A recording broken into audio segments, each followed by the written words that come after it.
YSRCP party Jaganmohan Reddy గారి నేతృత్వంలో ఈ రోజున పోతిరెడ్డిపాడు హెడ్ రెగ్యులేటరీ దగ్గర నంద్యాలలో ఒక బహిరంగ సభ ఏర్పాటు చేయడం జరుగుతోంది. రాయలసీమ ప్రాంతానికి ఎత్తిపోతల పథకాన్ని పూర్తి చేయాలని చెప్పేసి జగన్మోహన్ రెడ్డి కాదు ఏ ఒక్కరి ప్రాంతానికి మంచి చేయాలని కోరినా అది మంచిదే. కానీ జగన్మోహన్ రెడ్డి మొన్న 5 సంవత్సరాల అధికారంలో ఉన్నారు. 5 సంవత్సరాల ఆయన పరిపాలనలో ముఖ్యమంత్రిగా రాయలసీమ ప్రాంతానికి ఎన్ని తాగునీటి అవసరాలు కావచ్చు, సాగునీటి అవసరాల కోసం కావచ్చు,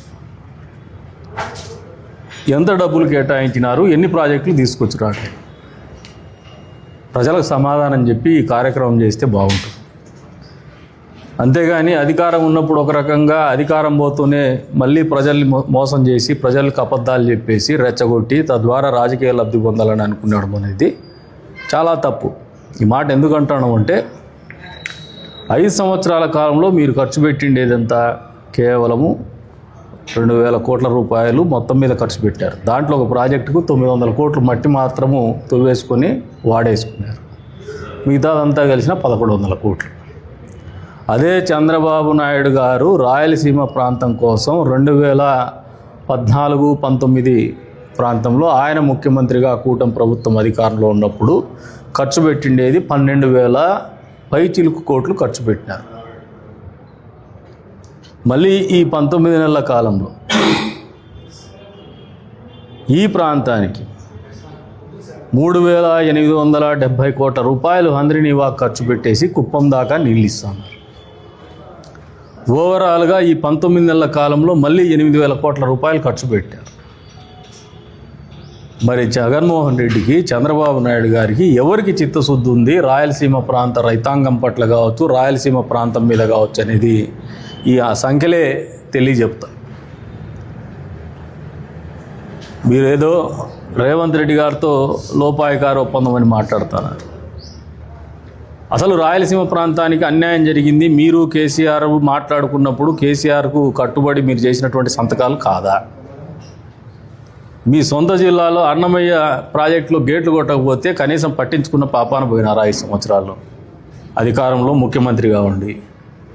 ఇంకా ఒకటి చెప్తాం, ఈ నియోజకవర్గ వాసిగా లేదు మీ పులివెందుల నియోజకవర్గం గురించే చెప్తాం. 5 సంవత్సరాల కాలంలో ఇక్కడ ఉన్నటువంటి Handrineeva, Sujala Sravanthi main branch canal ద్వారా మా తలుపుల మండలానికి నీళ్ళు ఇవ్వడమే కాదు, మీ పులివెందులకు మేము నీళ్ళు ఇచ్చినామా లేదా ఈ 18 నెలల కాలంలో? మీరు ఎందుకు ఇవ్వలేకపోయినారు? మీ సొంత పులివెందుల మండలానికే చెరువులు ఎందుకు నింపుకోలేకపోయినారు? మీ పులివెందుల వాళ్ళకి చెప్పండి, మళ్ళీ రాష్ట్ర ప్రజలకు చెప్తారు. కానీ ఈ రోజున ఇటువంటి కార్యక్రమాలు అనేది మీ పార్టీని అస్తిత్వాన్ని కాపాడుకోనికి పనికొస్తాయేమో, కానీ ప్రజల్ని గతంలో 5 సంవత్సరాల పాటు నిరంతరం మోసం చేసినారు జగన్మోహన్ రెడ్డి గారు. మీరు అధికారంలో ఉంటే పరదాలు కట్టుకొని తిరిగినారు, ప్రజల్లో తిరగలా. మీరు అధికారం ఉంటే ప్రజల్ని, ప్రాంతాన్ని మర్చిపోయినారు, ఆకాశంలోనే తిరిగినారు.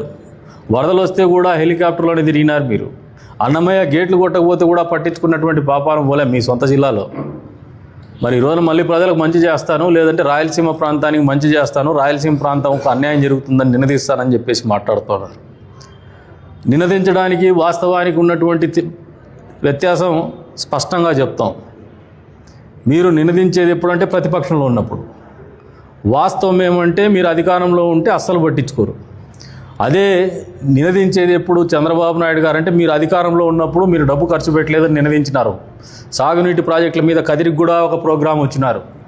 వస్తే ఆ రోజున కూడా మీరు ఫ్లెక్సీలు దించేసి దౌర్జన్యం చేసినటువంటి పరిస్థితులు కూడా ఉన్నాయి.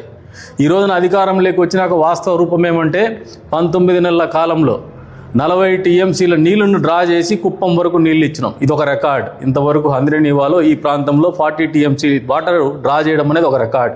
ఇంకా ఒక అడుగు ముందుకేసి చంద్రబాబు నాయుడు గారు నాయకులకు అందరికీ చెప్తా ఉన్నారు, ఎమ్మెల్యేలకు కానీ మంత్రులకు కానీ ఈ ప్రాంతంలో ఇంకా ఒక 10 టీఎంసీ వరకు నీళ్ళు వాడండి, ఇంకా ఒక 10 టీఎంసీ వరకు 50 టీఎంసీ వాటర్ మీరు డ్రా చేయండి. తద్వారా ఈ ప్రాంతంలో రైతాంగానికి తాగునీళ్ళు సాగునీళ్ళకు ఇబ్బంది లేకుండా చూడండి, ప్రతి చెరువులో కూడా నీళ్లు ఉండే రకంగా చూసుకోండి అని చెప్పేసి ఆయన ఎంట పడుతున్నాడు మాకు. అది వాస్తవం. మీ నినదించడానికి వాస్తవాలకు, మా నినదించడానికి వాస్తవాలకు ఉండే తేడా స్పష్టంగా ఒక గీత గీసినట్టుంది జగన్మోహన్ రెడ్డి గారు. ప్రజలు కూడా ఆలోచన చేసుకుంటున్నారు. పదే పదే అధికారం కోసం అబద్ధాలు చెప్పి గతంలో కూడా చేసినారు. బాబాయిని హత్య చేసుకొని చంద్రబాబు నాయుడు చేసినారు. అదేమంటే హార్ట్ అటాక్ ఏదో చెప్పేసినాడు, గొడ్డెల పోటు పెట్టేసి గుండెపోటు కింద చెప్పినాడు. గతంలో సిపిఎస్ చెప్పేసి వారంలో చేస్తా అని చెప్పేసి తెలియక మాట్లాడి అన్నాడు. మద్యపాన నిషేధం చేస్తా అని చెప్పేసి మద్యం వ్యాపారమే చేసినాడు. అసలు డిజిటల్ లావాదేవీలు లేకుండా మద్యం వ్యాపారం చేసిన ఏకైక ముఖ్యమంత్రి నువ్వే ఉంటాడు ఆ పీరియడ్లో. ఈ రోజున పదే పదే దేవుడి నీ విషయంలో మాట్లాడుతున్నారు. అప్పన్న అనే వ్యక్తి PA to వైవి సుబ్బారెడ్డి, ఈయన వీవర్ బై కాస్ట్. ఇతనికి తల్లిదండ్రులు లేరు. ఆర్థికంగా చాలా చిన్న స్థాయి వ్యక్తి. ఈయన అకౌంట్లో కోట్ల రూపాయలు ఎట్లా వచ్చినాయో సుబ్బారెడ్డి చెప్పగలిగితే ఎందుకు వచ్చినాయో అప్పుడు తిరుమల నెయ్యి గురించి స్పష్టత దొరికిపోతుంది. బాబాయిని చంపేసి కొద్దిమందిని కాపాడేసుకున్నారు. అది లాజికల్గా కేసు కంక్లూడ్ కాకుండా చూసుకుంటున్నారు. దీని వెనుక ఏ అదృశ్య శక్తులు ఉన్నాయో వాళ్ళే చెప్పాలి ప్రజలకి. ఇప్పుడు మళ్ళీ కల్తీ నెయ్యి వ్యవహారంలో లాజికల్గా కేసు సిబిఐ కంక్లూడ్ చేయకుండా, ఎక్కడ దానికి తుదిరిపు రాకుండా, అంతిమ లబ్ధిదారులు ఎవరో తేల్చకుండా కేసుని ఎక్కడో చోట కంక్లూడ్ చేసే ప్రయత్నం జరుగుతుంది. ఎందుకు ఇటువంటి ప్రయత్నాలు జరుగుతుందని వీళ్ళు తెలియజెప్పాలి. అంటే ఈయన చేసే ప్రతి ఆలోచన కానీ, జగన్మోహన్ రెడ్డి గారిది వేసే ప్రతి అడుగు కానీ మోసం, కుట్ర, విద్వేషాలు రెచ్చగొట్టడం, ప్రాంతీయ విద్వేషాలు రెచ్చగొట్టడం, మత విద్వేషాలు రెచ్చగొట్టడం, సున్నితమైనటువంటి అంశాలతో ప్రజల్ని తప్పుదోవ పట్టించడం, తద్వారా రాజకీయ లబ్ధి పొందడం అనేది సుస్పష్టంగా ఈయన పొలిటికల్ అజెండా కనపడుతోంది. అంతిమంగా ఆయన ముఖ్యమంత్రి కావాలా, మళ్ళీ దోచుకోవాలా. లక్షల కోట్లు తిన్నాడు, ఇంకా కొన్ని లక్షల కోట్లు పోగేసుకోవాలా.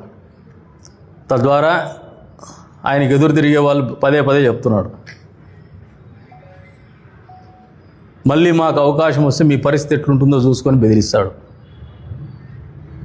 మళ్ళీ పదే పదే చెప్తున్నాం జగన్మోహన్ రెడ్డికి వాళ్ళ పార్టీ వాళ్ళకి, అయ్యా ప్రజలకు మంచి చేస్తామంటేనే ఓట్లు వేసే ఆలోచన చేస్తారయ్యా గుణగణాలన్నీ. ఒకసారి ఉలిక్కి పడిపోయినారు, నీ దెబ్బకు 5 సంవత్సరాలు మోసపోయిన ఒకసారి అవకాశం అంటే ఏంది రా అని చెప్తే ఈరోజు మళ్ళీ ఉద్యోగస్తులు ఉలిక్కి పడుతూ ఉన్నారు నీ పరిపాలన చూసి. మళ్ళీ బ్రాందీ షాపుల దగ్గర క్యూలు మెయింటైన్ చేయిస్తావో, బాత్రూంలే గడిగిస్తావో, లేదంటే ఈ రాష్ట్రంలో ఉద్యోగస్తుల్ని వాళ్ళ జీతభత్యాలు బోర్డు పెట్టిస్తావో, మళ్ళీ ఏ రకమైనటువంటి తంతు తలతెక్కే వారం చేస్తావని చెప్పేసి భయపడిపోతూ ఉన్నారు. మాట ఎత్తే బటన్ ఒత్తినా అన్నారు. మాట ఎత్తే ఏందో అపర భగీరథుడు మాదిరి మాట్లాడతారు. మాకు మొదటగా ఈ సమాధానం చెప్పండి, మీ 5 సంవత్సరాల కాల పరిపాలనలో ఈ ప్రాంతానికి రాయలసీమ ప్రాజెక్టులకు మీరు వెచ్చించినటువంటి నిధులు ఎంత, మీరు ఇచ్చినటువంటి నీళ్ళు ఎంత? ఇది ప్రతి ఒక్కటి కూడా రికార్డే. అంతకుముందు చంద్రబాబు నాయుడు గారు 5 సంవత్సరాల పరిపాలన మీరు బెంచ్ మార్క్గా తీసుకొని దాన్ని పోల్చుకొని చెప్పినా పర్వాలా. లేదు 19 నెలల ఈ పరిపాలనలో ప్రోరేటా బేసిస్లో 5 సంవత్సరాలు ఈ 19 నెలలు పోల్చుకొని చెప్పినా పర్వాలే. ఎక్కడైనా ప్రజలకు బహిరంగంగా వాస్తవాలు చెప్పాలని చెప్పేసి జగన్మోహన్ రెడ్డి గారిని డిమాండ్ చేస్తున్నాం. మీరు మాట్లాడే బహిరంగ సభలో ఈ వాస్తవాలు కూడా మాట్లాడితే ప్రజలు కూడా వాస్తవాలు తెలుసుకొని వాస్తవానికి దగ్గరగానే భవిష్యత్తులో నిర్ణయాలు తీసుకుంటారని చెప్పేసి కూడా ఆయనకు తెలియజెప్తాం.